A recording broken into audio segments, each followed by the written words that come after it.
내가 1학년 때 타이거 마더라는 책이 엄청 유행했었다. 쇼크를 받고 나도 한번 해볼까? 타이거 그러면 맘으로. 저렇게 키울 수 있을까? 그런 거에 대한 이제 생각을 했던 것 같아. 진짜 아까 말한 것처럼 엄마가 다 깔아주고 뭐 헬리콥터 만들이 다 해주고 한다고 생기는 게 아니잖아. 실패 경험이 없는데. 그래서 여기 6학년 아연이와 승우가 있습니다. 아연이는 IQ가 상위 49%, 즉 중간 정도의 머리이고 승우는 상위 1%입니다. 그런데 아연이는 승우가 평균 70점대를 받는 수학시험을 다 맞거나 하나 정도를 틀립니다. 지능이 아주 평범한 아연이는 어떻게 상위 1% 승우를 이긴 걸까요?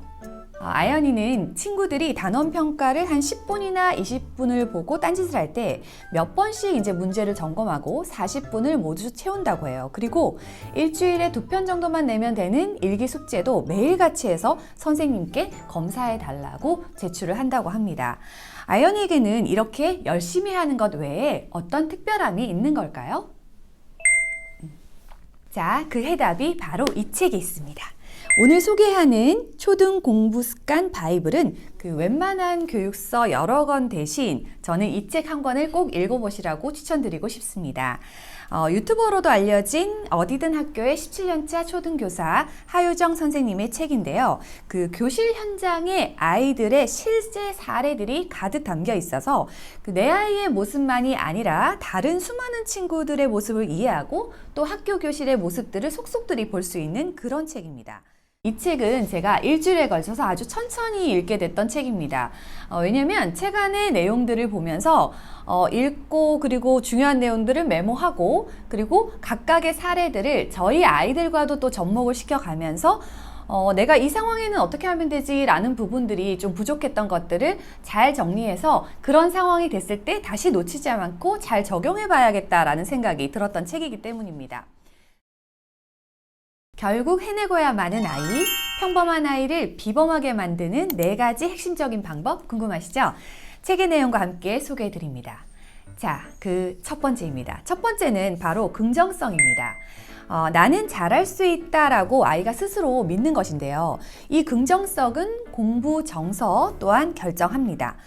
평소에 아이들의 말을 들어보면 나는 엄마 이런 거 잘 못해, 나는 못났어, 나는 저 친구보다 왜 못할까, 이런 부정적인 생각과 말을 자주 하는 친구들이 있잖아요. 저희 아이들도 종종 비교를 하면서 얘기를 하더라고요. 신기하게도 이런 친구들의 엄마와 학부모 상담을 해보니까 아이의 말투 그대로 엄마가 닮아 있다고 합니다. 우리 아이는 그런 거 잘 못해요. 원래 하려고 하지 잘 않더라고요. 그리고 저도 그런 거 잘 못해요. 이런 말들을 상담에서 많이 한다고 합니다. 아이의 부정적인 감정의 씨앗이 사실 부모가 뿌려둔 경우도 되게 많기 때문에 아이의 부정적인 말을 고치려고 할 때는 부모의 감정과 말도 같이 점검해 봐야 된다고 합니다. 그 긍정성이 부족한 친구 은지는 수업 시간마다 선생님이 우리 오늘 이거를 만들어 볼 거예요. 같이 한번 해봐요 하면 선생님 저 그거 어려울 것 같아요. 못하겠어요. 매번 이렇게 시작을 어려워했다고 해요. 그래서 선생님과 함께 매번 같이 시작을 하도록 유도를 했다고 합니다. 그 자기 능력에 대한 믿음 또 성공할 수 있다는 스스로의 믿음이 바로 자기 효능감이잖아요. 이 자기 효능감의 지표는 아이가 얼마나 긍정적인지도 알 수 있게 해줍니다. 자, 그럼 이 자기 효능감을 키워주면 분명 긍정성도 높아지겠죠? 그럼 어떻게 키울 수 있을까요? 이 자기 효능감을 키워주는 4가지 방법이 있는데요. 첫 번째는 작은 성공 경험을 하게 하는 것입니다. 아마 종종 들어보셨을 것 같아요. 작은 성공은 그 아이가 도전할 수 있는 너무 높은 목표를 주지 않고 본인이 할 수 있는 분량을 쪼개서 나눠서 줘요. 그렇게 한 다음에 아이가 나 이거 이 정도는 할 수 있잖아 라는 생각을 가지고 하루에 한 페이지의 문제를 풀어보고 그 다음에 조금 높여가면서 성취감을 높여주는 방법이죠. 그 두 번째는 성공 경험을 보여주는 것입니다. 이건 아이가 사실 성공 경험을 직접 하지 않더라도 부모의 간접적인 어떤 성공 경험 역시 포함된다고 합니다. 그리고 세 번째는 그 칭찬하고 격려해 주라는 것인데요. 아마 많이 이제 인지는 하고 있지만 그 칭찬을 자주 하고 싶어도 하지 못하고 가끔 이렇게 부모님들도 부정적인 말로 뭐 이렇게 핀잔을 주거나 할 때가 많잖아요. 그래서 이런 것들이 우리 아이에게 자기 효능감을 높이고 긍정성을 높인다라고 머릿속에 인식하면서 자주 칭찬하고 격려를 해주시면 좋겠습니다. 그 네 번째 이제 자기 효능감의 방법은 그 스트레스에 대처하는 방법을 알려주는 거예요. 아이가 그 앞서서 작은 성공을 하게 해주라고 했잖아요. 근데 실패할 수 있잖아요. 아이가 이제 실패를 하는 경우에도 그 스트레스를 어떻게 헤쳐나가면 좋은지 방법을 알려주는 건데요. 공감도 해주고, 그리고 그 혹시 실패했을 때는 이런 부분들의 문제점이 있으니까 같이 좀 다시 생각해보자, 이렇게 해보자, 이렇게 끌고 가는 거죠. 자기 효능감뿐만 아니라 긍정성 훈련인 ABCD 훈련법이 있는데요. 이 훈련법을 통해서도 긍정성을 끌어올릴 수 있어요. 그 구체적인 방법이 자세히 이제 책에 소개되어 있으니까 평소 부정적인 말을 많이 하는 아이다, 또 부모 역시 그렇다라고 하면 같이 연습하고 훈련해 보시면 좋을 것 같습니다. 자, 다음은 평범한 아이를 비범하게 만드는 방법, 두 번째 키워드입니다. 바로 자율성입니다. 말을 이제 잘 듣는 5학년 윤성이가 있습니다. 이 친구는 이제 엄마가 정해준 학원 스케줄대로 잘 다니고, 그리고 학원이 끝나고 집에 왔을 때 학교 숙제도 이때 이렇게 하고 하면 잘 따라 합니다.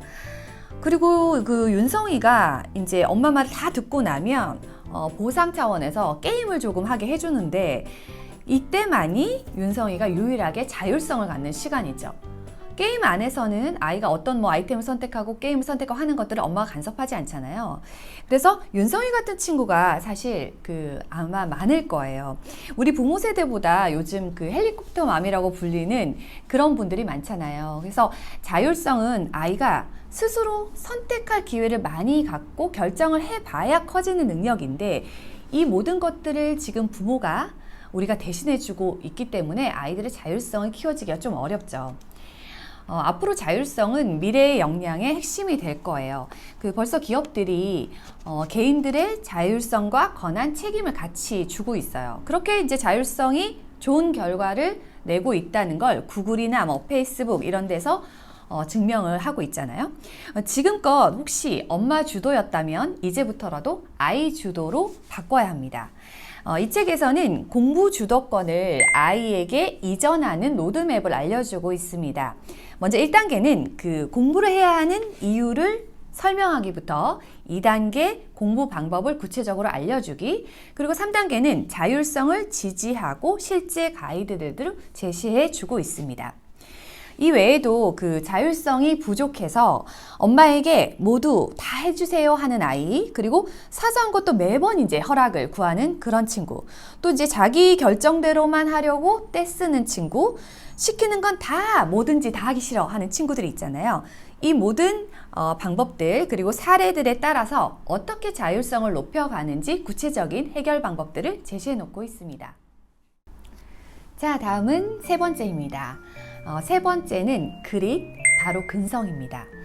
이 책 저자의 친구 윤영이의 이야기가 소개되고 있는데요. 윤영이라는 친구는 학창 시절에 자기 주장이 굉장히 뚜렷하고 목표의식이 분명했대요. 시험 범위가 나오기도 전에 공부할 계획을 미리 세웠고, 학습 태도와 근성이 좀 남달랐다고 합니다. 근성은 목표와 동기를 가지고 꾸준한 의지로 다져야 하는 것인데, 학창 시절에 이 친구가 바로 그랬다고 해요. 이 친구는 의사가 되겠다라는 말을 자주 했고, 결국 영상의학과 전문의가 되었다고 합니다. 이런 경우 우리는 이런 친구들을 보면 근성이 있다라는 표현을 자주 하는 것 같아요. 여러분이 익히 알고 있는 유명한 실험 있죠. 마시멜로 실험이 있습니다. 실험은 아주 간단합니다. 마시멜로를 두고 먹기까지 기다린 시간과 학업 성취도의 관계를 조사하는 것인데요. 결과는 이제 15분 정도를 기다린 아이들이 30초 만에 바로 먹은 친구들보다 SAT 점수가 무려 210점 정도가 높았다고 해요. 연구자들은 이를 만족지연이라고 이름 붙였는데요. 만족지연 능력은 큰 성취감을 위해서 현재의 만족을 미룰 수 있는 능력입니다. 자신의 의지로 현재의 욕구를 조절하는 것이죠.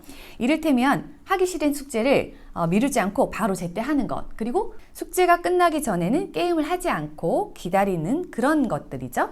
그래서 만족지원 능력 역시 후천적인 학습에 의해서 습관화가 될 수 있는데요. 그 3단계 대화법인 아이의 마음을 읽기, 그리고 통제와 함께 이유를 설명해 주기, 그리고 대안 제시하기, 이런 순서로 해서 만족지원 능력을 키울 수도 있습니다.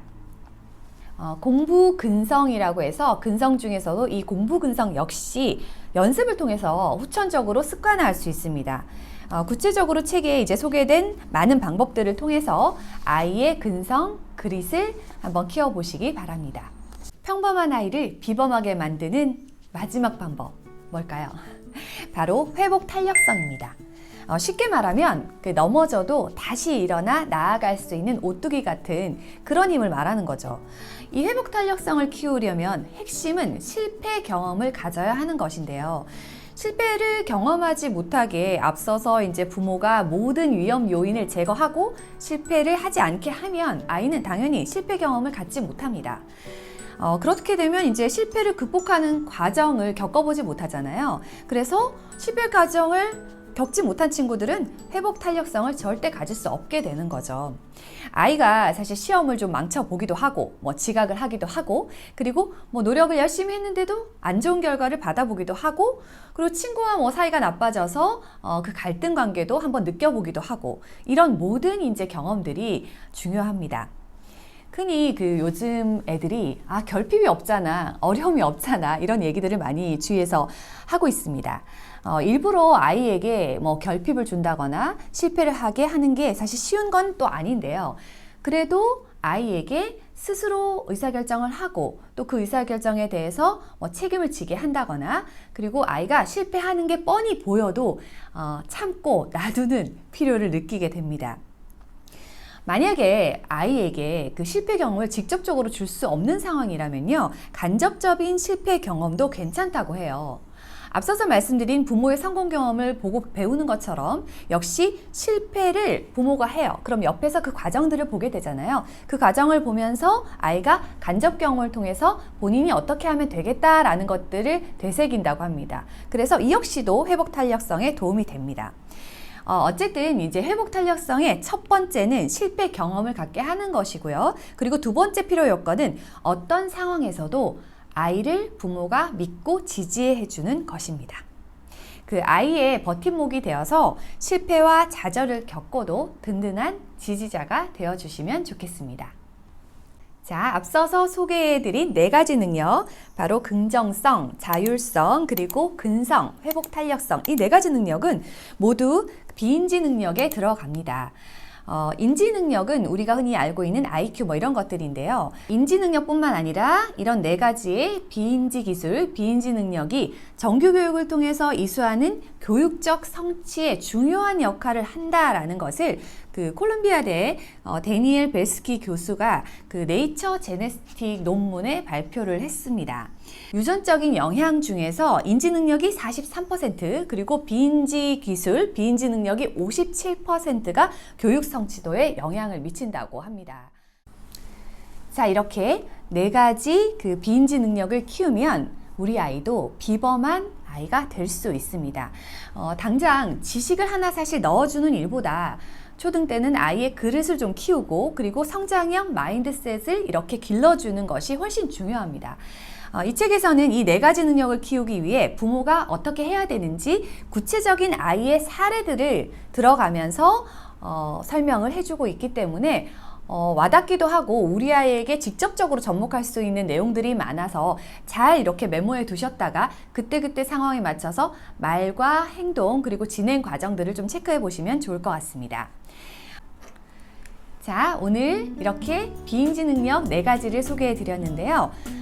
우리 아이를 이제 생각을 해보면서 우리 아이에게는 이런 부분은 좀 확실히 잘 되고 있는 것 같아. 근데 이런 부분은 조금 약하네. 이런 부분 내가 길러줘야겠네. 이런 생각이 드셨을 것 같아요. 영상 보시고 영상 시청 소감과 함께 댓글로 우리 아이에 대해서 좀 남겨주시면 저희가 초등 공부 습관 바이블 하유정 선생님의 책을 5분께 선물로 증정해 드리도록 하겠습니다.